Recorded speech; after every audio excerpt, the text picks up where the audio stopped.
coming to you with a Bitcoin update. Alright, so what we're going to do here is we're going to monitor the distribution range of this Laplace distribution range of what's happening on the 7-day time frame for BTC. So the general idea being is it wants to mean revert. Alright, so we've got a few more days left worth of data. And what prevents us from mean reverting to the top side, alright, is if we get a whole bunch of flashes like this when it loads again. When we have a whole bunch of flashes like this, alright, but they have to be in line. That's what's happened here. So they're in line, zero volatility. That is the point of previous zero volatility, so it can be expanding all the way to the downside. And you can look for a contraction in volatility to maybe bring you up.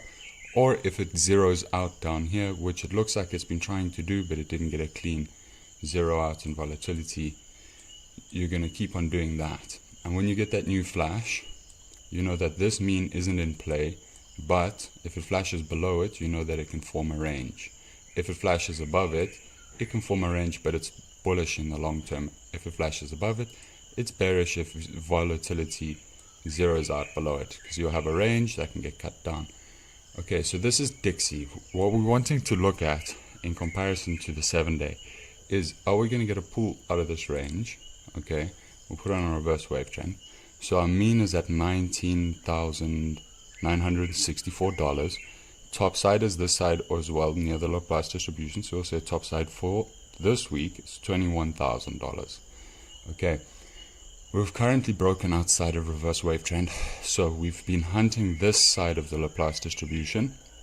Okay, and now we're going to look for anything that can pull you back in. The general problem is the longer you keep this line outside of this orange line, so below it, you're going to have continuation to the mean. We do have a statistical point up here, 25, I'm just going to say it, the 25,716. That doesn't really, get you to lower lows over here. So we'll look into a region over here and we'll see what that has to say. But that target only comes into the book if you start closing candle closes above this region, which helps turn that around. So it's a very long time. Okay, so that's about 3 weeks out. We have bear div playing through on Dixie.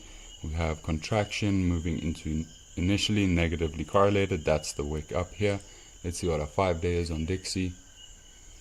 And we're looking for an inverse relationship. So we have expansion to the downside. This is going to start contracting whilst negatively correlated. That's what we'll have to monitor for on the next open on the 5-day, which will be in next week, Monday. And then we'll look at the 24-hour. So there's a mean there where Dixie will obviously want to go hunt. And from here, we will make a general decision. So we have some bear div coming in.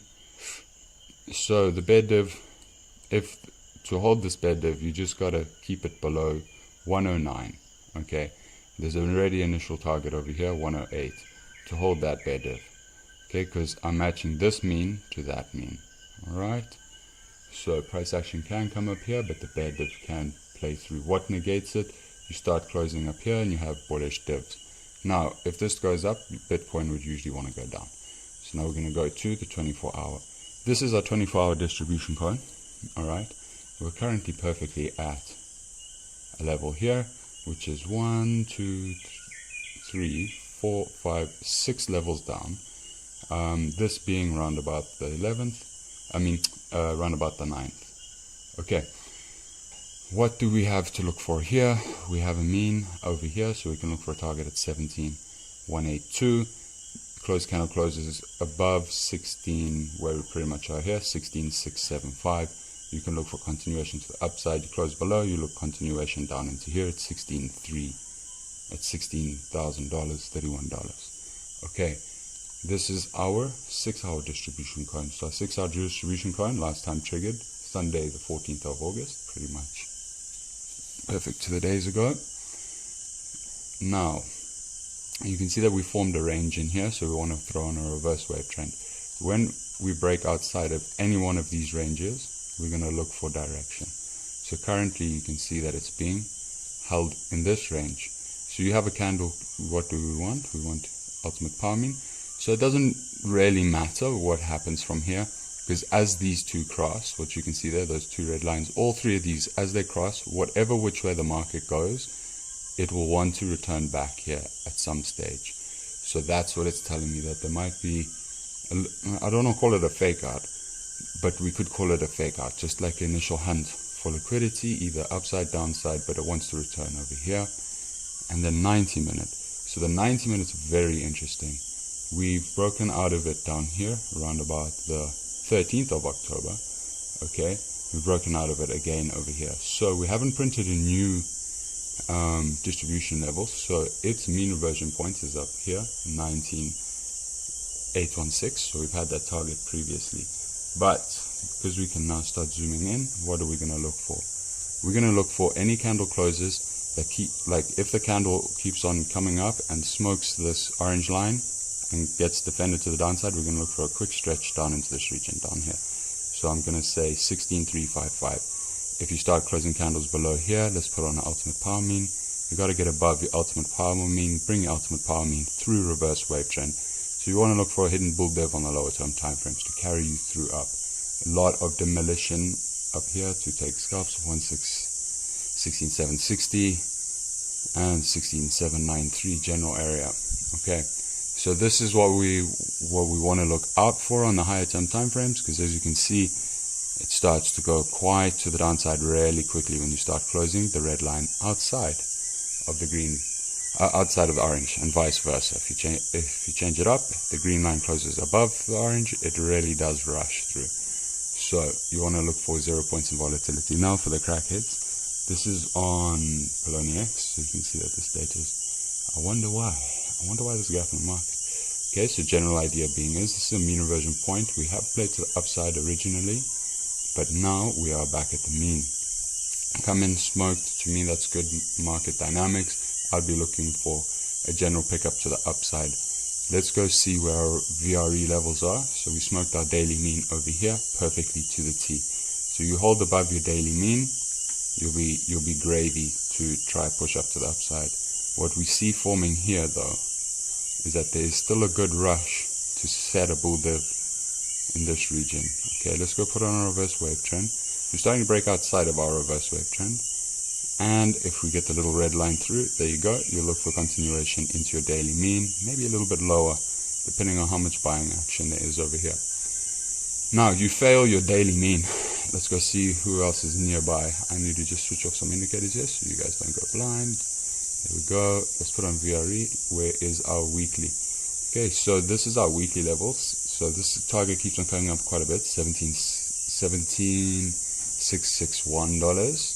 This is our daily. Where's our monthly? Our monthly is to the upside.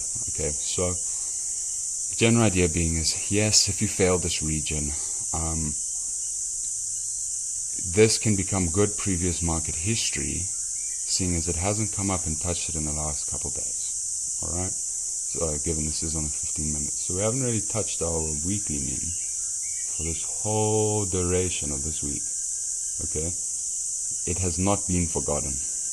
We have 2 days left, so it could be a little rush to the upside, and that being the fake out that I was talking about earlier. Shit, it's quite a big one. 17,652 to the upside for a weekly close if they want to wreck everyone. But your general idea being is, because you have two magnets to the upside until the new monthly prints, it wants to float up. All right. I would suggest that we look for this weekly mean. If we don't touch it, that it will be a failure point for longer term time frames. So we'll mark out 17,656. So if Dixie goes down, if Dixie goes up, BTC goes down. Okay, and that means it won't really want to go touch the weekly mean, if that makes sense. If Bitcoin touches the weekly mean, you'll find that this thing's failed at either one of these regions. If Bitcoin goes and touches the weekly mean, you'll see Dixie turning around at any one of these levels over here. I hope this analysis was helpful. That was